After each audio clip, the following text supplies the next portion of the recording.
Bismillahirrahmanirrahim. Assalamualaikum warahmatullahi wabarakatuh. Innal hamdalillah nahmaduhu wa nasta'inuhu wa nastaghfiruh wa na'udzu billahi min shururi anfusina wa min sayyiati a'malina. May yahdihillahu fala mudilla lahu wa may yudlilhu fala hadiya lahu. Asyhadu an la ilaha illallah wahdahu la syarika lahu wa asyhadu anna Muhammadan 'abduhu wa rasuluhu la nabiyya ba'dahu. Allahumma salli wa sallim wa barik ala nabiyyina Muhammadin wa ala alihi washabihi man walahu, amma ba'd. Insyaallah beberapa saat menjelang kumandang adzan untuk salat Isya masih ada waktu, kita bergeser 40 menit ke depan. Dalam ahad yang kedua sekarang kita meneruskan kajian tadabbur ayat Al-Quran dari surah An-Nisa.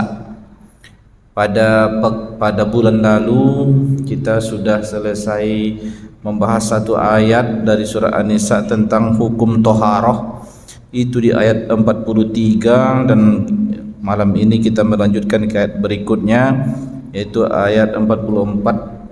Berpindah topik pembicaraan tema ayat dari ayat 43 ke ayat 44, mengingatkan kepada kita tentang bahaya atau kesesatan atau salah cara beragama oleh umat sebelum Nabi Muhammad.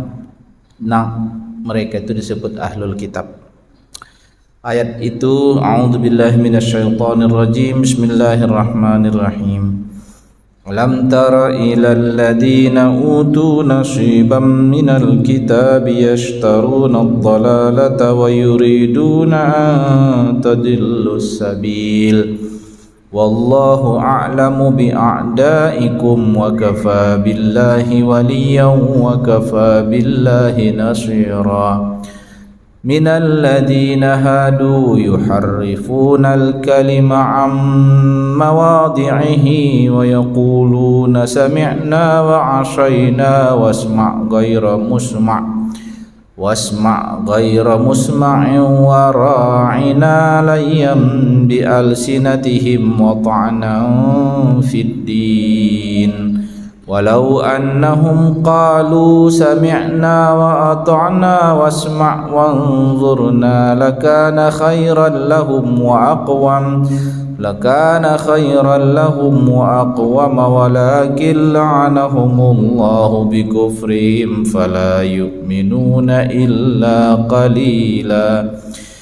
يا أيها الذين أوتوا الكتاب آمنوا بما نزلنا مصدقا لما معكم من قبل أن نطمس وجوها فنردها على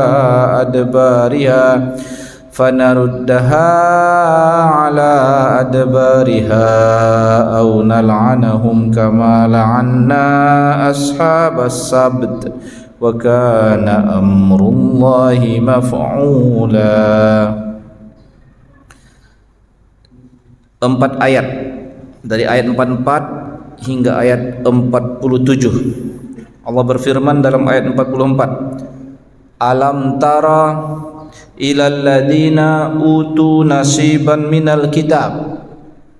Wahai Muhammad, tidakkah engkau perhatikan orang yang diberi bagian dari kitab? Pembahasan tafsirnya, Nabi Muhammad SAW diingatkan oleh Allah, Muhammad, amati itu orang-orang yang mereka megang kitab. Ini yang disindir bukan umat pengikut Nabi Muhammad, tapi yang disindir di sini Yahudi. Kenapa disebut Yahudi ini disebut yang diberi kitab? Ya, mereka adalah komunitas waktu itu di Madinah. Beberapa desa mereka tinggal di Madinah itu, setiap desanya setiap desa itu per komunitas gitu. Dan ini komunitas Yahudi, ada beberapa desa di Madinah itu, dan mereka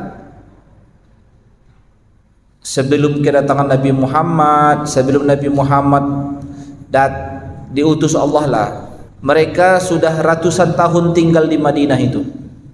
Mereka menjadi warga Madinah udah lama. Jadi tapi mereka tetap menjaga ajaran yang mereka dapatkan. Jadi ada ngajinya, ada sholatnya, ada hari pekan untuk ibadahnya, ada hari besar tahunannya, hari rayanya, ada imamnya, ustadznya, alim ulamanya. Itu kok. Jadi kalau ngebayangin Yahudi zaman itu, ya lihat aja ke komunitas umat Nabi Muhammad sekarang. Ada ulamanya, ada kegiatan ibadahnya, bahwa ada makanan ini halal, ini haram, ada aturannya berdasarkan kitab yang dimaksud di situ Taurat. Itulah mereka, komunitas yang disindir dalam ayat ini. Disampaikan oleh Allah dalam ayat ini, tidakkah engkau perhatikan Muhammad, orang-orang diberi kitab itu, yaitu Yahudi, komunitas Yahudi yang dimaksud di sini, mereka membeli kesesatan dengan petunjuk. Apa yang dimaksud membeli kesesatan dengan petunjuk? Kalau membeli barang kita paham. Aku beli HP, aku beli buku, aku beli makanan. Nampak, paham kita. Membeli kesesatan maksudnya apa? Apa kesesatan itu, apa barangnya? Enggak ada. Itu yang disebut dengan bahasa majaz. Membeli kesesatan dengan petunjuk itu artinya karena mereka mengorbankan petunjuk. Jadi membeli kesesatan dengan petunjuk. Inilah kesesatan itu, bagiku ada petunjuk. Jadi ku beli kesesatan itu artinya aku kasih, bertukar kami. Jadi itu artinya komunitas yang disindir dalam ayat ini mereka tidak memprioritaskan kebenaran. Itu intinya. Makanya disindir dengan mereka membeli kesesatan dengan petunjuk. Ayat ini menyindir komunitas Yahudi gitu. Apa yang dimaksud petunjuk, apa yang dimaksud kesesatan?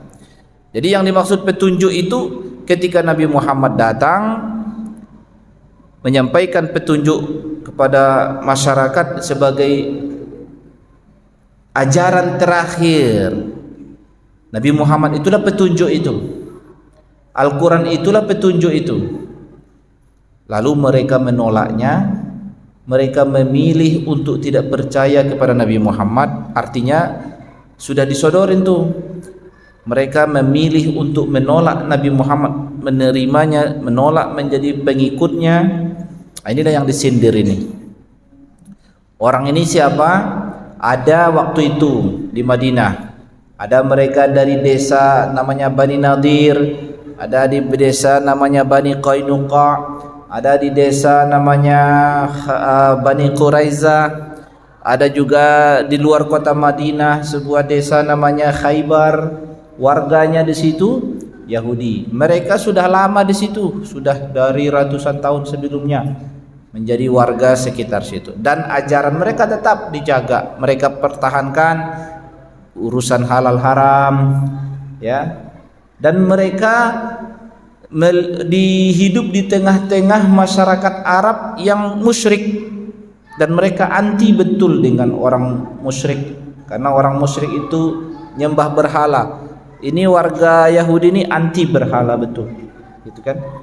Mereka anti dengan kegiatan-kegiatan tradisional yang dilakukan masyarakat Arab, karena banyak hal-hal yang bersifat seperti misalnya makan hewan yang tidak disembelih, dan mereka nggak mau. Warga Yahudi ini ya mengikuti ajaran-ajaran sebelumnya lah, ajaran-ajaran Nabi Musa. Dan mereka itu di Madinah termasuk warga Yahudi yang sangat menunggu-nunggu kedatangan Nabi terakhir itu. Dan mereka sudah sering disampaikan di pengajian-pengajian mereka. Macam kayak gini lah, kita bayangkanlah kalau kita Yahudi zaman itu kan adalah pemuka agamanya, ampakan, wahai jemaat sekalian, akan datang Nabi terakhir, kita tunggu, mudah-mudahan kita berjumpa dengan dia. Selalulah begitu disampaikan. Nah, tibalah Nabi Muhammad, itulah Nabi yang diberitakan selama ini, lengkap dengan tanda-tandanya.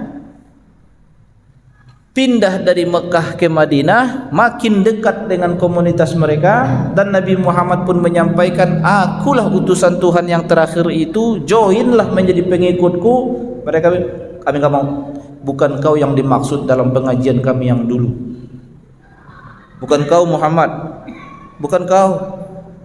Inilah yang disebut mereka memilih kesesatan dibanding petunjuk itu. Dan orang-orang lain mereka pengaruhi supaya tidak menjadi pengikut Nabi Muhammad. Makanya disebut wa yuriduna an tadillus sabil. Mereka juga, wahai para pengikut Muhammad sekalian, hati-hati kalian dengan warga Yahudi itu. Mereka akan mengalihkan perhatian kalian, akan membisikkan kepada kalian, akan mempengaruhi persepsi kalian, bahwa nanti yang mereka bilang, hati-hati kalian, bukan itu Nabi terakhir tuh. Kami tahu Nabi terakhir tuh bukan dia, ini orangnya. Inilah kegiatan yang selalu disampaikan oleh masyarakat Yahudi ketika itu. Dan memang sejak Nabi Muhammad SAW hijrah ke Madinah, dan makin dekatlah keadaan hari-hari Nabi Muhammad dengan warga Yahudi itu, makanya banyak sekali ayat-ayat Al-Quran menyindir kelakuan-kelakuan dan kebiasaan warga Ahlul Kitab Yahudi ini, khususnya Yahudi. Selain Kristen, lebih banyak Yahudi yang dibahas di dalam ayat Al-Quran itu. Karena memang apa? Sejak Nabi pindah di usia Nabi 53 tahun hingga Nabi wafat di usia 63 tahun, itu hidup berdampingan dengan kelakuan-kelakuan warga Yahudi yang mereka anti dengan sosok Muhammad, karena satu alasan, dia bukan dari Bani Israel. Dan sampai sekarang orang Yahudi itu, di pikiran apa mereka, Yahudi misalnya, dimanapun Yahudinya, mau Yahudi di Amerika, mau Yahudi di Palestina, di Eropa, pelajaran agama mereka itu tetap mengatakan, kita masih menunggu Nabi yang terakhir itu. Sampai sekarang udah 1400 tahun lebih udah, masih nunggu Nabi terakhir itu. Tuh orang Yahudi di Palestina itu, yang menjajah Palestina itu, masih itu tuh pikirannya itu sekarang. Belum datang Nabi terakhir tuh. Ini itu urusan mereka lah. Yang intinya ayat ini kita disodorkan kepada kita supaya hati-hati kalian. Mereka itu ada upaya ingin menyesatkan kalian dari jalan yang lurus ini. Siapa yang objek program mereka yang mau disesatkan itu? Pengikut Muhammad. Kenapa mereka misalnya, apakah upaya mereka itu misalnya, apakah mau mengajak kita jadi warga Yahudi? Enggak ada pentingnya buat mereka. Orang Yahudi tidak ada konsep dakwah dalam konteks, ayo wahai warga dunia, joinlah bersama kami sama-sama menjadi Yahudi. Enggak ada konsep itu. Enggak ada dakwah di Yahudi mengajak orang lain untuk join menjadi pengikut ajaran Yahudi, enggak ada.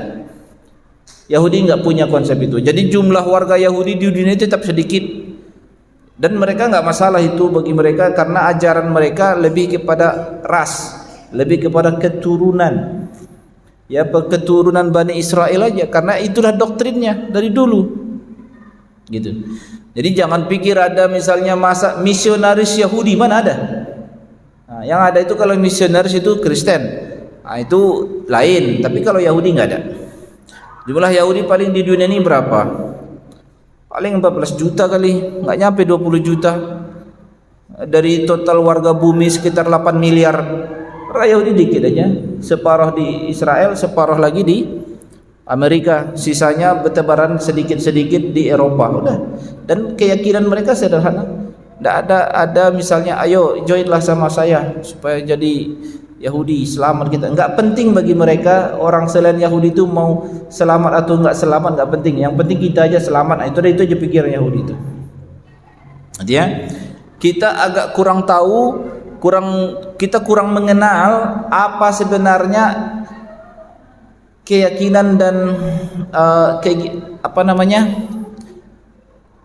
beragamanya orang Yahudi itu kita nggak tahu, nggak banyak tahu, karena warganya nggak banyak di kita, tetangga kita nggak ada Yahudi, nggak ada tahu kita apa sih hari-hari dia ngapain gitu.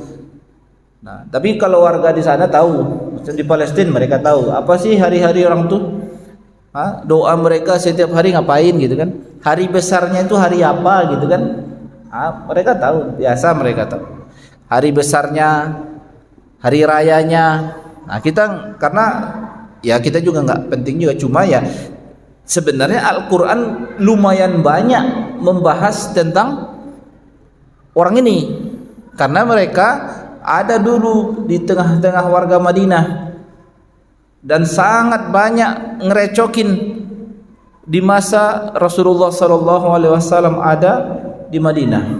Jadi kita baca ayat ini harus kita jelasin gimana Yahudi itu dulu. Ya mereka mereka sebut mereka komunitas beriman.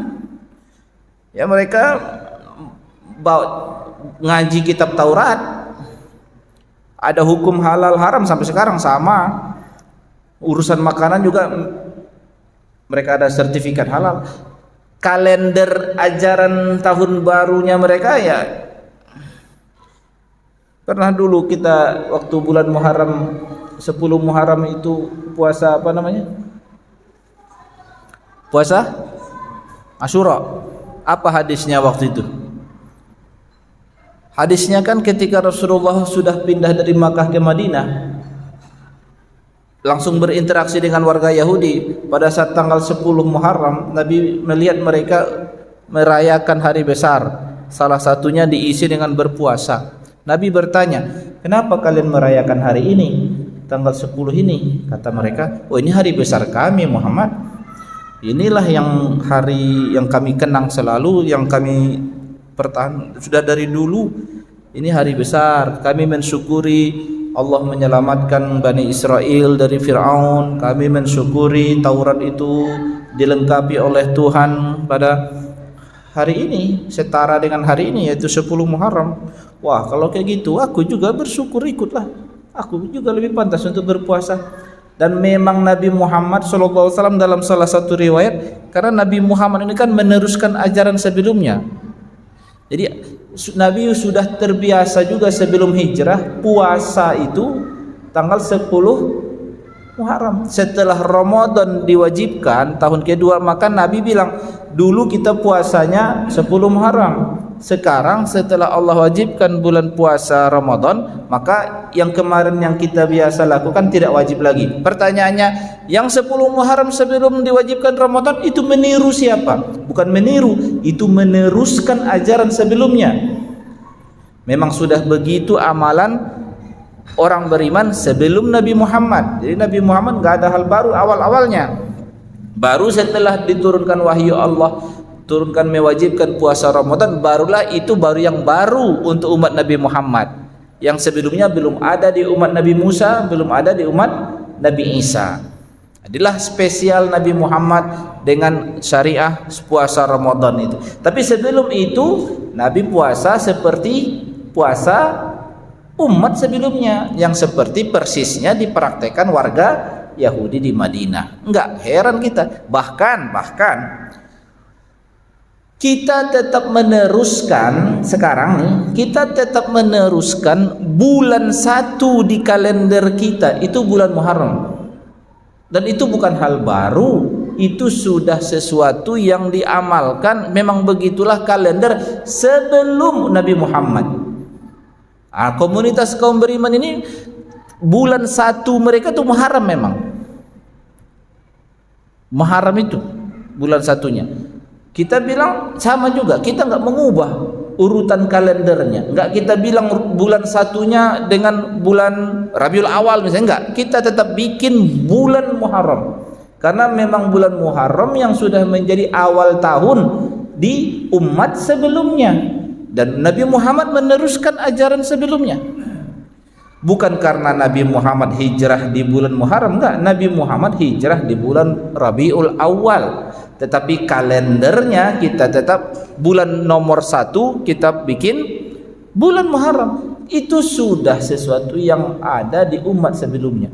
Jadi sebenarnya ketika Al-Quran menyatakan, hei kalian wahai ahlul kitab, kalianlah seharusnya yang paling dekat dengan ajaran Muhammad ini. Muhammad ini meneruskan ajaran. Seharusnya kalian ini tinggal klik satu kali klik saja, sudah menjadi pengikut Nabi Muhammad, selesai. Sudah selesai. Nggak ada masalah lagi dah.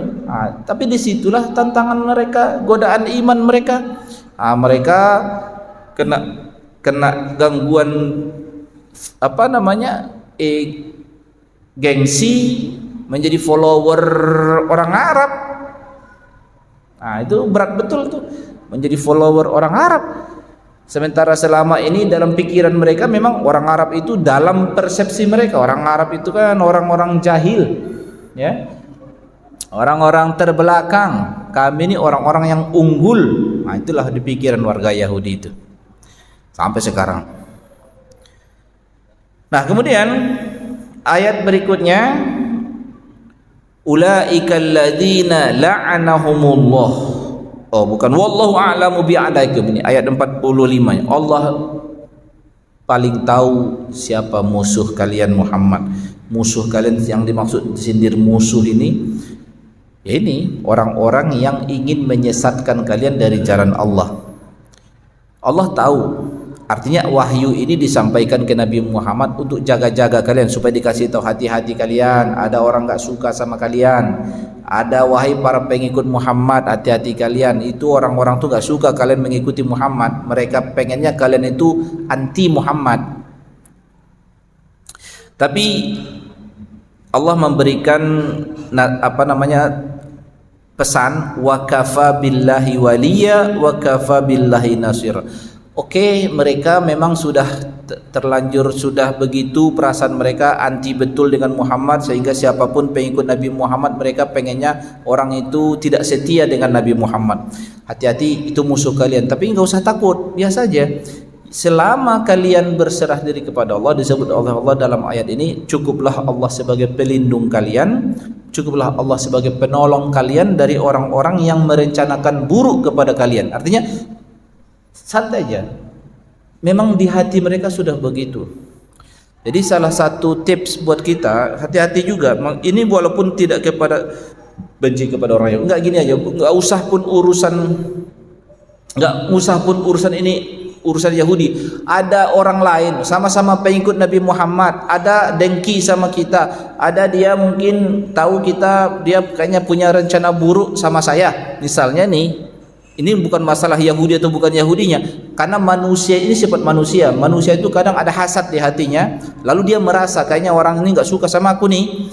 Maka satu-satunya cara mengamankan jiwanya ya seperti yang dinasihatkan dalam ayat ini.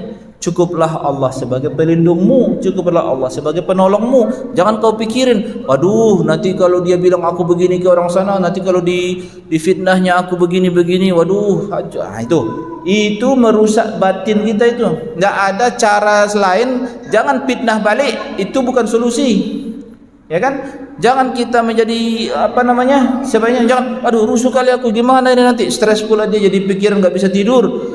Udah, kembalikan kepada siapa pelindung dan siapa penolong hakiki yang akan mengamankan kau dari rasa dengki orang lain.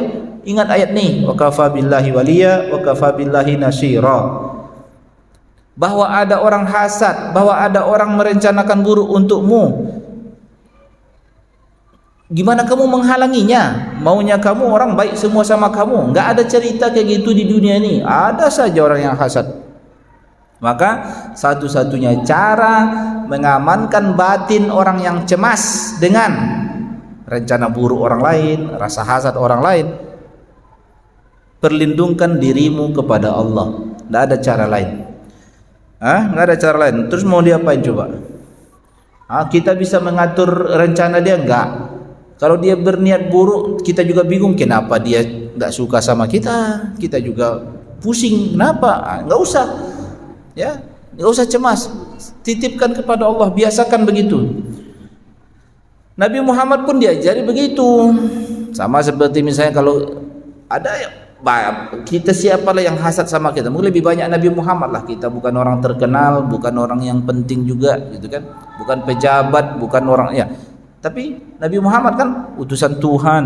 Banyak betul orang benci sama dia. Terutama Yahudi lah pula zaman itu kan.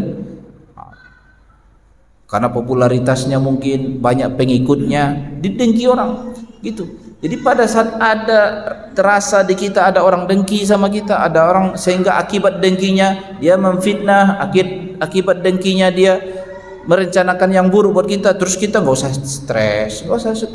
Ada Allah, disitulah gunanya rasa keyakinan itu, rasa memperlindungkan diri kepada Allah. Cukup itu aja. Ya nggak usah kita berkuar-kuar pula membela diri. Sebenarnya dia nggak usah ngapain juga.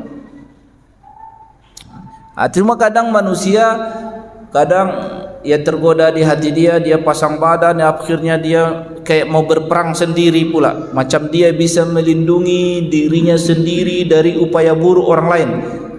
Startnya udah salah itu. Startnya nggak begitu. Startnya perlindungkan dulu dirimu kepada Allah. Allah punya cara untuk melindungimu dan Allah punya cara untuk menolongmu dari rencana buruk orang lain. Fokus kepada Allah. Kenapa? Kita nggak bisa menyeting hati orang. Kita nggak bisa menyeting orang merubah benci jadi cinta. Nggak bisa. Nggak ada kekuasaan kita itu mengubah hati orang dari benci jadi cinta, itu nggak ada. Serahkan kepada yang punya. Allah yang punya. Allah punya rencana untuk segala hambanya ini. Jadi kita jangan merasa kayak punya kemampuan gitu. Ya, stres sendiri dia. Kalau udah stres sendiri nanti akibat buruknya banyak pula lagi. Stres lah, nggak bisa tidur lah, sedih lah. Akhirnya dia menempuh jalan yang salah juga pula lagi cara mengatasi kecemasan dia. Nauzubillah, jangan. Itu nasihat kepada Nabi Muhammad SAW kepada kaum muslimin pada saat ayat ini turun. Santai aja kalian. Kalian tahu kan gerak-gerik orang Yahudi itu kayak gitu, santai aja. Yang penting kalian tetap setia dengan menjadi pengikut Nabi Muhammad, dan rencana-rencana buruk mereka rencanakan begitu. Kalian fokus aja sebagai pengikut Nabi Muhammad yang baik, setia dengan Nabi Muhammad, sami'na wa ta'na aja sama Nabi Muhammad. Selesai. Allah sudah punya rencana lain. Apa keadaannya nanti yang terjadi? Dan memang terjadi apa yang terjadi? 4 desa jadinya kan, Bani Qainuqa, Bani Nadir, Bani Quraizah sampai Khaybar.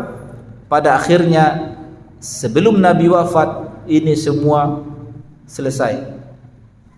Angkat kaki dari Madinah, dan sterillah Madinah dari Yahudi setelah pada saat Nabi wafat. Enggak ada, selesai. Itu musuh-musuh yang dengki sama Nabi Muhammad selama 10 tahun lah. Sejak Nabi pindah, mereka berencana buruk betul sama Nabi Muhammad. Nah, itulah kenyataannya. Allah punya rencana tersendiri dengan waktu, dengan keadaan, situasi dan kondisi terjadi. Baca sejarah, baca sirah nabawiyah, gimana ending warga Yahudi yang 4 desa itu, yang komunitas mereka sekian ribu jumlah warganya. Kemana mereka setelah Nabi wafat? Tidak lagi menempati.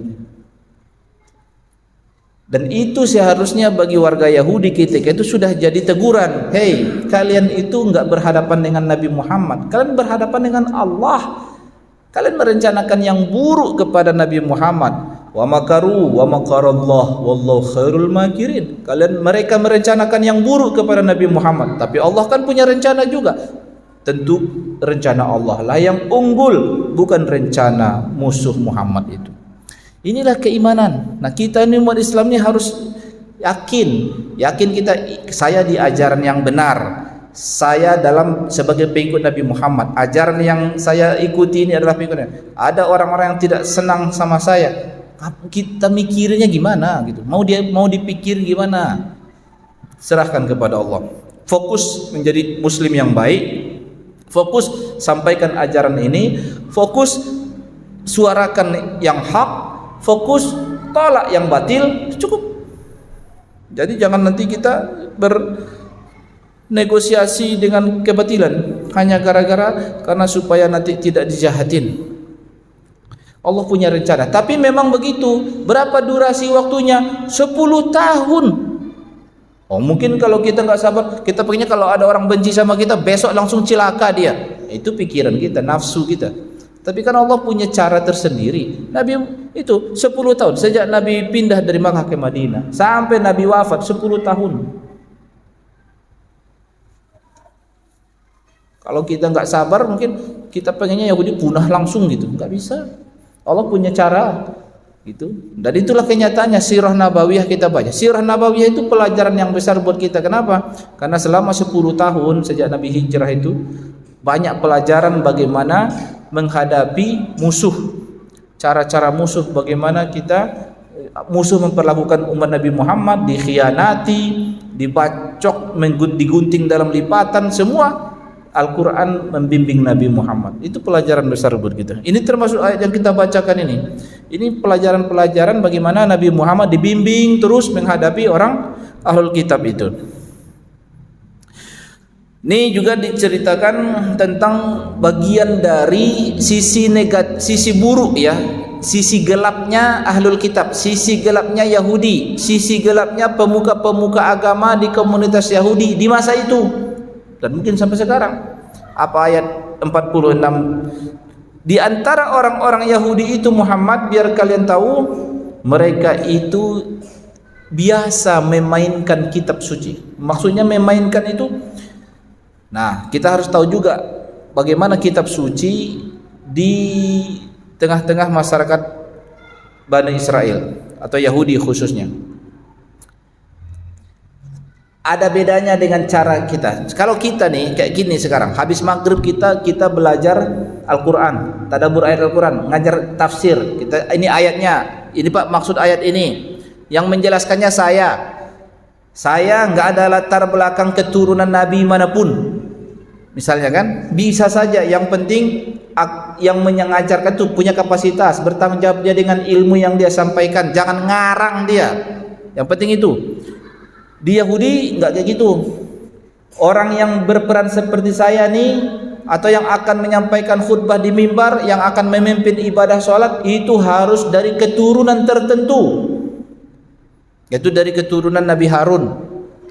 Dan mereka itu ada baninya khusus, bani ahbar gitu. Dia enggak bisa misalnya karena dia berprestasi walaupun dari keturunan mana, enggak bisa. Dia harus dari keturunan tertentu saja. Itu khasnya kalau di Yahudi.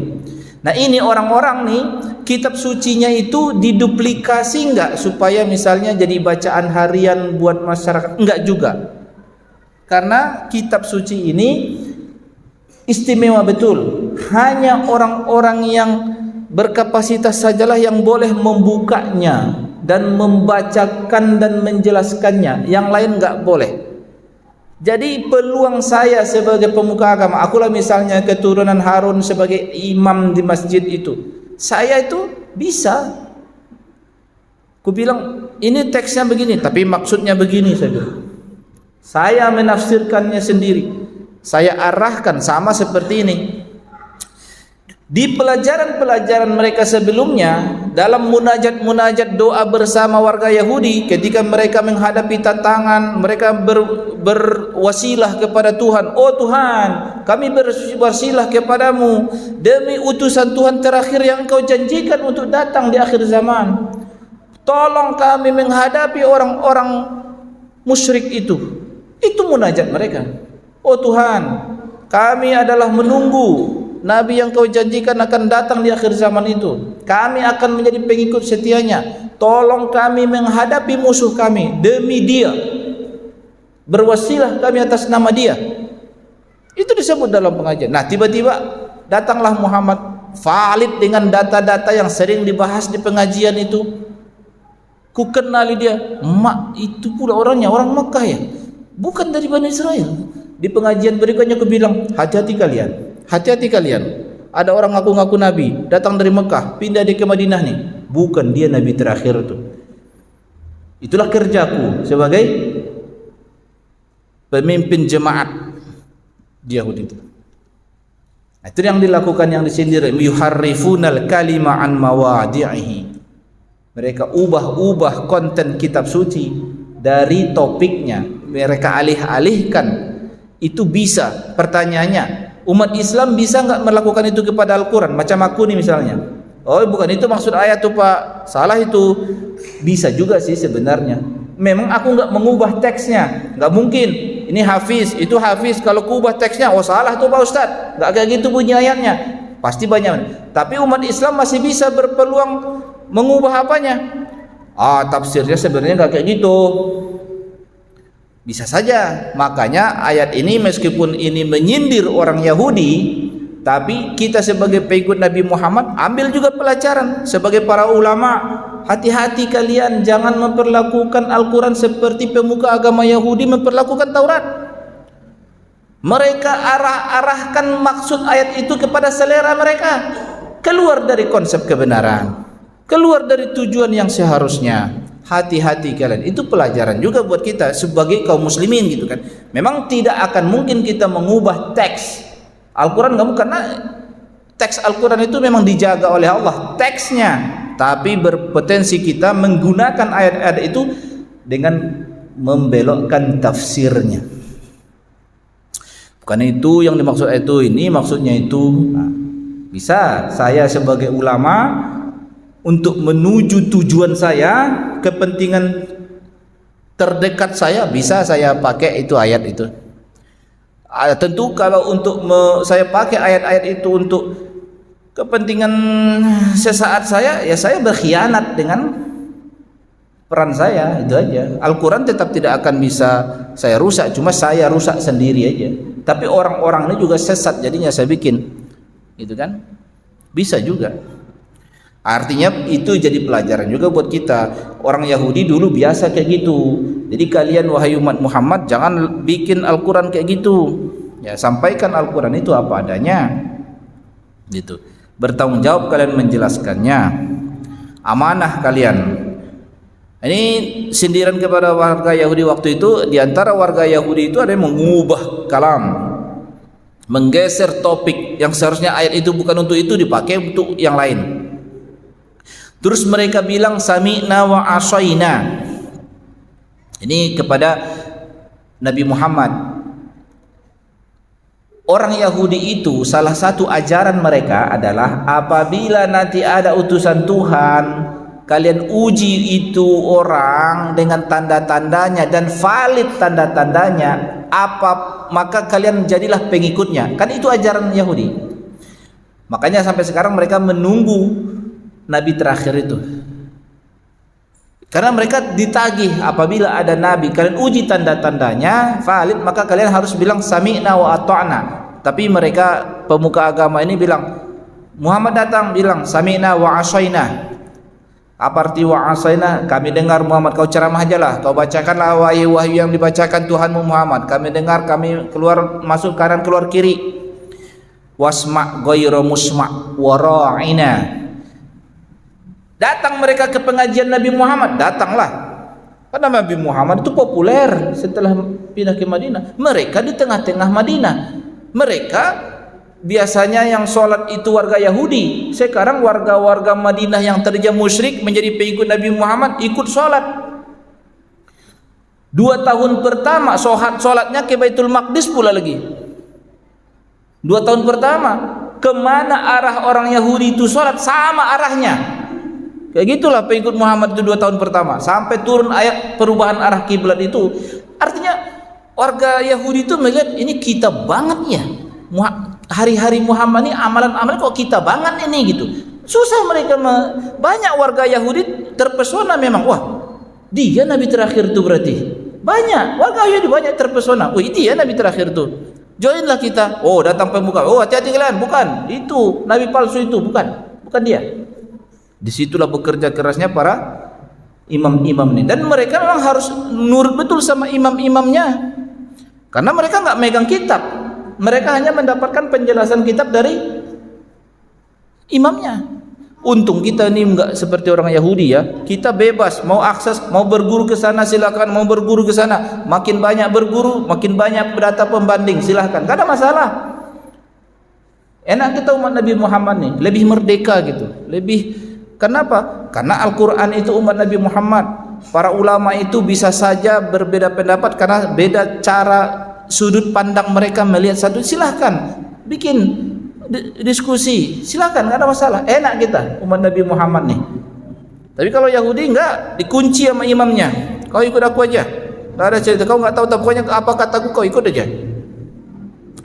Lalu yang kira-kira melawan arus ada enggak dari warga Yahudi? Ada yang melawan arus, bahkan ulamanya ada yang melawan arus. Seperti Ka'ab al-Ahbar misalnya. Dia namanya Ka'ab, dia imam awalnya dan dia ngerti kitab, dan dia ketika melihat Muhammad dia sadar inilah yang diberitakan dan dia segera beriman. Dipuji dia dalam Al-Quran, turun Al-Quran memuji dia, dan dia menjadi pengikut Nabi Muhammad yang baik gitu. Orang warga-warga Yahudi yang anti Muhammad pada hijrah, dia tetap di Madinah sebagai sahabat Nabi Muhammad. Mereka dipuji, ada tapi nggak banyak. Kalau dibanding rasionya berapa banding berapa, sedikit dibanding banyak intinya gitu. Inilah potret warga Yahudi zaman itu. Salah satu cara mereka mengolok-olok Nabi Muhammad adalah mereka bilang wara'ina, dengan memainkan lidah mereka. Jadi jadinya bunyinya bukan ra'ina tapi mereka raw'ina. Apa arti ra'ina ini? Ra'ina itu artinya wahai utusan Tuhan, bimbinglah kami, gembalalah kami. Ra'ina, gembalalah kami gembalamu. Gembalalah kami. Lalu mereka mainkan vokabulerinya, seharusnya ra'ina, mereka bilang raw'ina. Itu berubah maknanya menjadi jorok. Itu olok-olok mereka kepada Nabi Muhammad. Nah itu mempelesetkan vokabuleri, mempelesetkannya, maksudnya mengolok-olok. Nah itu mereka lakukan kepada Nabi Muhammad. Ayat ini menegur, ya seandainya mereka bilang sami'na wa ta'na, bagus buat mereka. Tapi memang mereka memilih anti, mereka memilih ogah. Ya sudah, la'anahumullah bikufrihim, Allah melaknat mereka. Artinya kalau kita bilang laknatullah alal yahud, dosa enggak kita? Enggak, karena kita mengisbat apa yang dikatakan Al-Quran. Al-Quran bilang Allah melaknat mereka. Ya udah kita bilang Allah melaknat warga Israel, Allah melaknat. Bukan kita arogan, enggak, karena mengiyakan apa kata Allah dalam Al-Quran, la'anahumullah, dah Allah melaknat mereka. Jadi itu enggak ada masalah. Wallahu alam. Ada yang boleh tanyakan? Cukup kali ya, udah bunyi ini kita sudahi dengan kafaratul majlis. Subhanakallahumma bihamdika asyhadu an la ilaha illa anta astaghfiruka wa atubu ilaik. Assalamualaikum warahmatullahi wabarakatuh.